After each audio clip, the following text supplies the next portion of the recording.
प्रयास है, क्योंकि कन्या तो सबकी है और इसीलिए कन्यादान सबसे पवित्र दान माना गया है। याद करिए 2017 के पहले इस सामूहिक विवाह के कार्यक्रम, चाहे वह श्रम विभाग के माध्यम से हो, चाहे समाज कल्याण विभाग के माध्यम से हो, ये नहीं हो पाते थे, क्योंकि शासन ने इसके लिए कोई व्यवस्था नहीं की थी।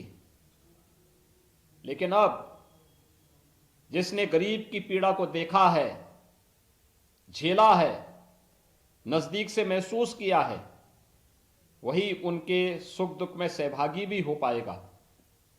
प्रदेश सरकार ने अब तक सामूहिक विवाह के जो कार्यक्रम किए हैं, मुख्यमंत्री सामूहिक विवाह योजना के माध्यम से लगभग 2.25 लाख कन्याओं की शादी विवाह के कार्यक्रम अब तक संपन्न हुए हैं। और श्रम विभाग ने भी बड़े पैमाने पर कई स्थानों पर मुझे इन आयोजनों के साथ भागीदार होने का अवसर प्राप्त हुआ। और मैं धन्यवाद दूंगा श्री स्वामी प्रसाद मौर्य जी को, जिन्होंने लग करके श्रमिकों को शासन की योजना के साथ जोड़ने का कार्यक्रम बनाया। आज मेरी हार्दिक इच्छा थी कि मैं गाजियाबाद के इस कार्यक्रम में भागीदार बनूं, क्योंकि बहुत पुण्य का कार्य है और इसमें 2 चीजें देखने को मिलती हैं। एक, समाज की सहभागिता, पूरा समाज एकजुट होकर के इसमें सहभागी बनता है। जिन गरीब कन्याओं की शादी में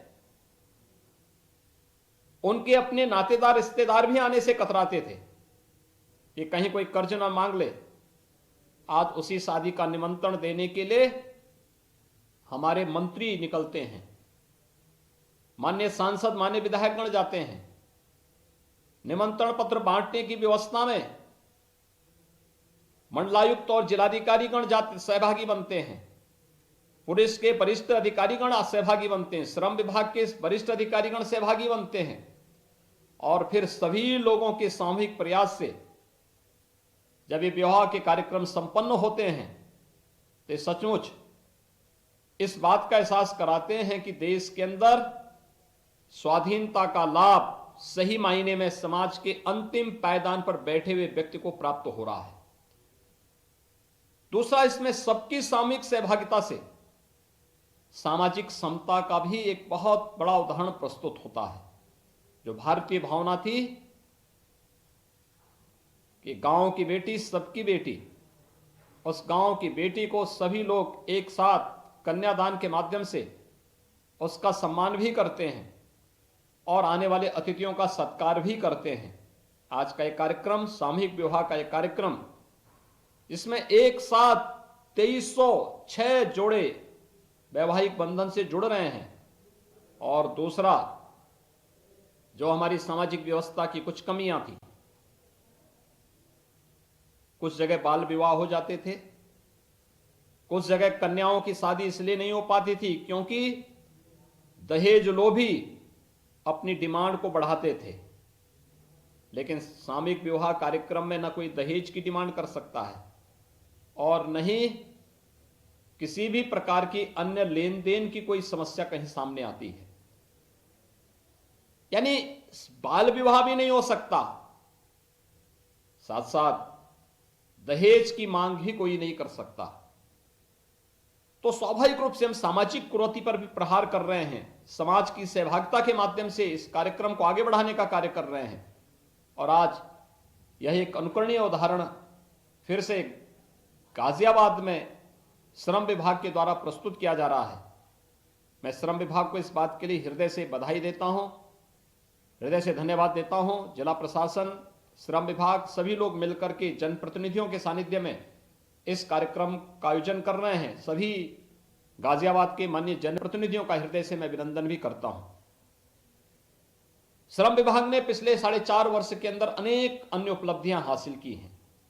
खासतौर पर श्रम विभाग में रजिस्टर्ड श्रमिक किस प्रकार से घूमते थे, उनके बच्चे पढ़ाई नहीं कर पाते थे। आज श्रम विभाग के माध्यम से प्रदेश के अंदर 18 कमिश्नरी हेडक्वार्टर में अटल आवासीय विद्यालय बनाए जा रहे हैं। ये अटल आवासीय विद्यालय जहां पर श्रमिकों के बच्चों को अत्याधुनिक उत्तम शिक्षा का एक आवासीय केंद्र होगा, जहां पर पठन पाठन के साथ साथ तकनीक के साथ साथ उन बच्चों को स्पोर्ट्स और स्किल डेवलपमेंट के साथ भी आगे बढ़ाने का कार्य होगा। एक बड़ा अभियान जोड़ने का प्रयास, और इस अभियान के साथ जोड़ने का जो कार्यक्रम चल रहा है, ये 18 आवासीय विद्यालय जब बनेंगे तो श्रमिकों के बच्चों को तो यहां पे पढ़ाने की व्यवस्था रहेगी ही रहेगी, लेकिन साथ साथ कोरोना कालखंड में जो बच्चे जिन्होंने अपने अभिभावक को, लीगल गार्जियन को खोया है, माता पिता को खोया है, उन बच्चों को भी वहां पे पढ़ाने की व्यवस्था की जाएगी। इसका इंफ्रास्ट्रक्चर राज्य सरकार के स्तर पर खड़ा किया जा रहा है। प्रदेश के अंदर सभी 18 कमिश्नरी में वर्तमान में 18 आवासीय विद्यालय बन रहे हैं। श्रमिकों के बच्चों को उनके शादी विवाह के साथ साथ उनके पढ़ाई के लिए अलग अलग स्तर पर, इससे पहले स्कॉलरशिप नहीं मिल पाती थी, आज श्रम विभाग तमाम बच्चे मेडिकल के क्षेत्र में गए हैं। कोई एमबीबीएस की पढ़ाई कर रहा है, कोई बच्चा आईआईटी में भर्ती होकर के वहां पर पढ़ाई कर रहा है, कोई अच्छे इंजीनियरिंग कॉलेज में जाकर के तकनीक की शिक्षा ले रहा है। उच्च शिक्षा के अध्ययन के लिए बड़े प्रतिष्ठित विश्वविद्यालयों में इन बच्चों ने प्रवेश लिया है, और इनके फीस की व्यवस्था भी श्रम विभाग करता है।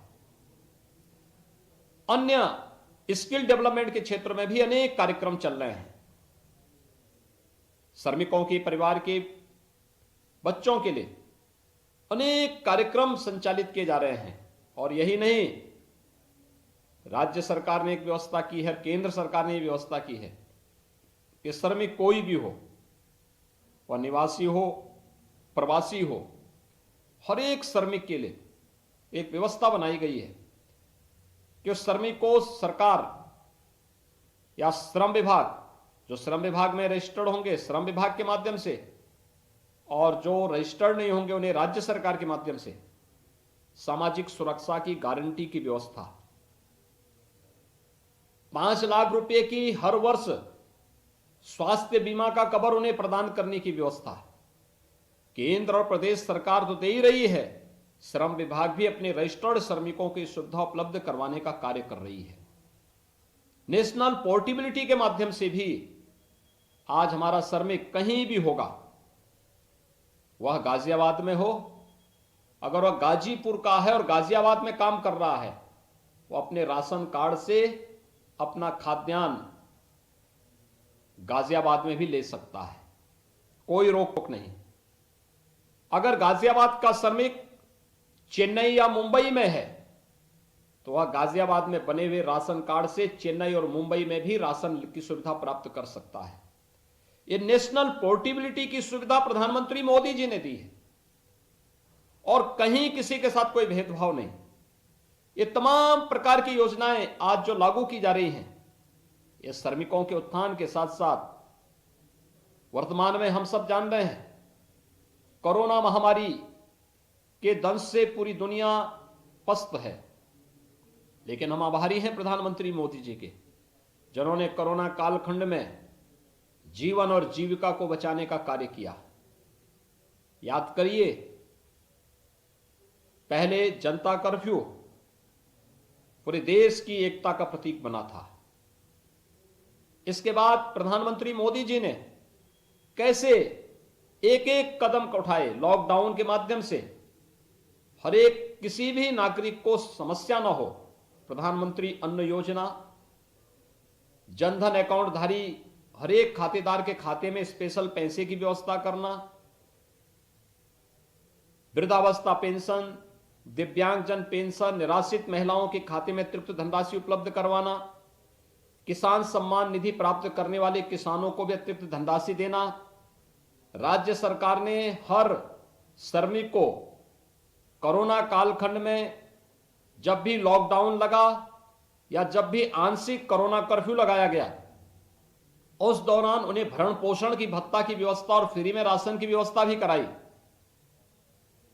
2020 में 8 महीनों तक, 2021 में 7 महीने तक हर एक व्यक्ति को फ्री में राशन की सुविधा उपलब्ध करवाई गई। और भाइयों बहनों, आज उसी का परिणाम है कि प्रधानमंत्री मोदी जी ने 2021 में मई से लेकर के नवंबर तक, यानी होली से दीपावली तक मुफ्त में राशन हर एक गरीब को देने की जो व्यवस्था की, राज्य सरकार ने उसी का अनुपालन करते हुए व्यवस्था की कि दीपावली से लेकर के होली तक राज्य सरकार हर एक व्यक्ति को फ्री में राशन देगी। राशन के साथ साथ 1 किलो दाल, 1 किलो खाद्य तेल, 1 किलो नमक और अंत्योदय परिवार के लोगों को 1 किलो चीनी भी उपलब्ध करवाने का कार्य करेगी। ये सरकार की लोक कल्याणकारी योजनाओं का हिस्सा है और यही कारण है फ्री में टेस्ट, फ्री में उपचार, फ्री में अन्न की योजना और फ्री में वैक्सीन। सबको वैक्सीन के लक्ष्य को भी प्रधानमंत्री मोदी जी ने आज पूरे उसके साथ इसे प्राप्त किया है। और उन सभी शालीमार वन